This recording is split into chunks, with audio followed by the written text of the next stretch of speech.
The AT&T Turbo Hotspot 2 is a portable 5G hotspot for high-speed internet access, supporting up to 100 devices. First, insert an AT&T Nano SIM card into the side slot. Then, power on the device by pressing and holding the power button for 3 seconds until the LED lights up. Next, use the AT app or visit at.com's hotspot to activate the device. Follow the on-screen prompts to register and select a data plan. This hotspot provides Wi-Fi wherever you go, ensuring constant connection. To connect devices, scan for the hotspot's default Wi-Fi network with SSID XX on your phone, laptop, or tablet. Enter the password found on the device label to connect.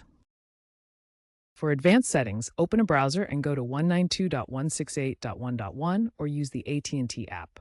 You can customize the Wi-Fi password and enable guest networks. For daily use, place the hotspot in a high-signal area and monitor data usage via the app to avoid overage fees. Regular firmware updates ensure optimal performance and security.